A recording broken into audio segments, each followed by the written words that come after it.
Mark Murphy confidently predicted an Iran victory in the AFC Asian Cup.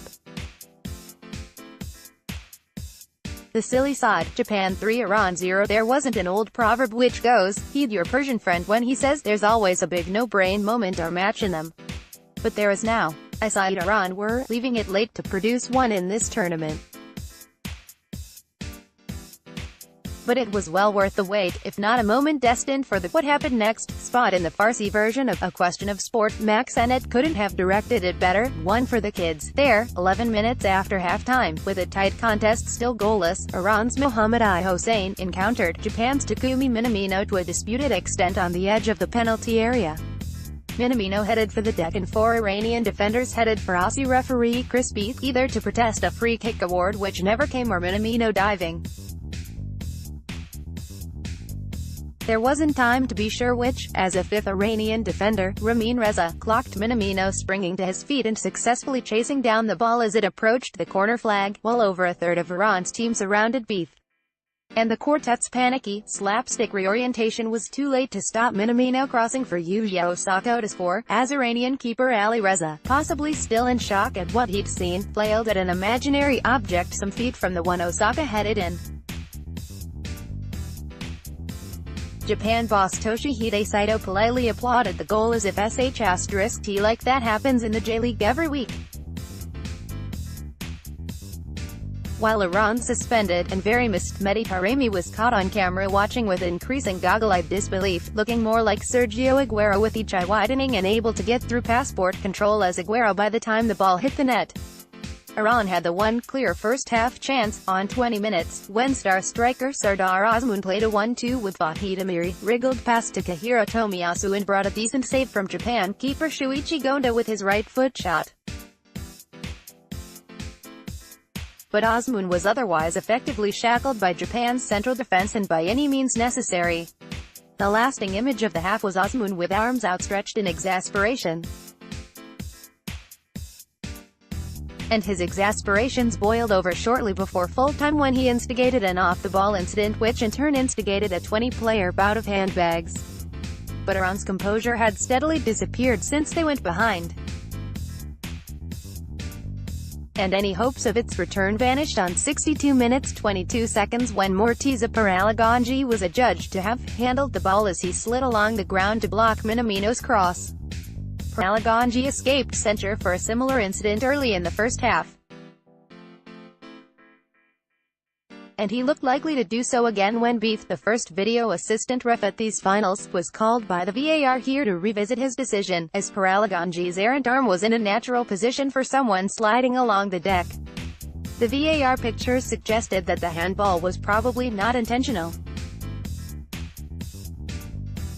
But, as pundits all over the world still struggle to comprehend, that isn't enough for a video assistant to overturn an on-field referee. The pics needed to show the ball striking a permissible part of Paralaganji. They didn't. And, on 66 minutes 11 seconds, which made the 4 minutes stoppage time at the end of the match seem stingy, Osaka netted the long-ago given penalty. Iran were ripe for picking off on the break thereafter and Japan should have scored at least once before Genki Haraguchi's thankfully uncontroversial 81st-minute conversion of Minamoto's pass. And so it is that Iran became the first beneficiaries of the decision to not hold the third-placed playoff bronze medal match. Very scant consolation for a very shocking defeat. Qatar 4 United Arab Emirates 0. Qatar's top scorer Moaz Ali is destined for the Golden Boot, after his 8th goal of the finals helped Qatar to this thumping, stunning victory. Fab goal, too. He set his shot out yards wide before it swung like a Jimmy Anderson delivery on a cloudy morning at Lord's. It wasn't on target at all until clipping the inside of the post at the very last moment. Emirati keeper, and Richard Blackwood's stunned double, Khalid Bilal had no chance, unlike Qatar's first goal, Ghulam Kuki's semi-speculative 20-yarder finding a match-ball-sized hole in his gloves. But the Golden Boot is not the shoe for which this game will be remembered.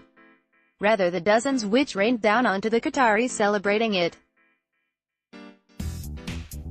Moaz merely did a little jink for the cameras, due to the paucity of Qatari fans with whom to celebrate. Long story, politics. But that was enough for the UAE fans behind the goal behind the camera, who indulged in an Arab tradition, last in public view in 2008 when U.S. President George W. Bush niftily dodged two thrown by Iraqi journalist Muntadar al-Zaidi at a Baghdad press conference. There were warning signs. Qatar's Akram Afif had to abandon an attempt to take a corner moments earlier due to a bombardment of various missiles. A hostile atmosphere was therefore upped a notch, with the referee admonishing Qatari players for complaining. The stands were a sea of white and white bar a few red-dressed fans who were either brave Qataris or hadn't got the dress code email. Indeed, it was impressive support up to the point when the team's wheels and the crowd's shoes came off. But even the most passionate loyalists would have been dispirited into silence by the ease with which Qatar controlled matters after scoring.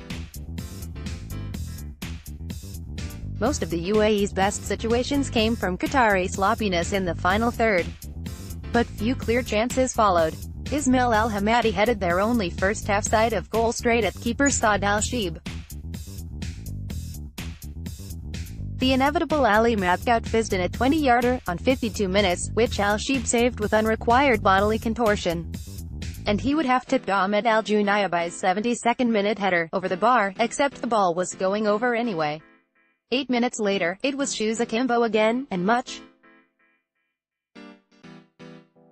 more, when a tamely struck pass from the halfway line navigated an unlikely path past and round defenders and attackers alike, and Hassan Al-Haydos deftly dinked the ball over a collapsing Khalid from 8 yards.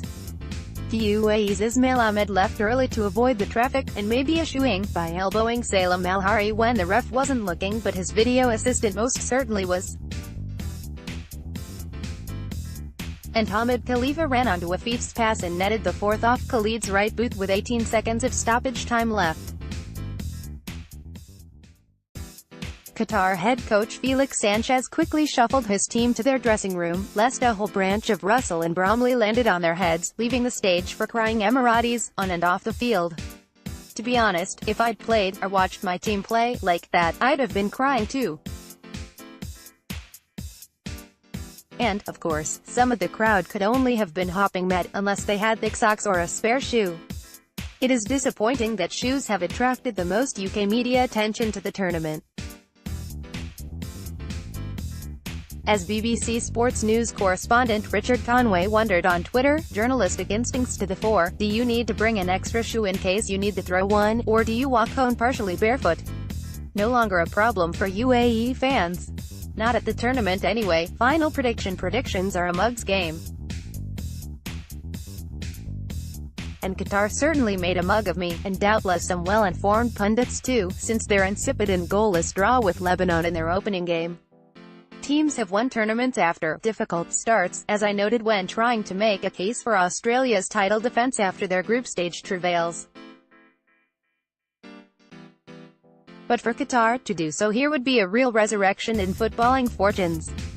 There's even the previously unconsidered prospect that they won't make twats of themselves at their own World Cup. After years of fielding Qataris in inverted commas, think Ireland football teams under Jack Charlton and South African stuffed England cricket teams under everyone, it appears that they've naturalised some midway decent players at long bloody last. It will be Qatar's first Asian title, or Japan's record-breaking fifth. And Japan too have improved since their opening game squeaked past Turkmenistan. They've mixed and ultimately matched styles, dominating possession in most games, as has been their wont in recent years, but just as dominated in beating Saudi Arabia. They scored 7 goals between them in their semi-final successes. So expect a lull, no score draw and penalties here. He says, in the hope that his predictions are as wrong as ever. Stop press. Tomorrow, Friday, is AFC Asian Cup final day. And while the eyes of most of the world outside the UK, damn you domestic broadcasters, are on this event, the details can be found under the Bahrain have until the 8th of February to get their extradition shit together. Any pressure that can be applied over the forthcoming days will be hugely welcome.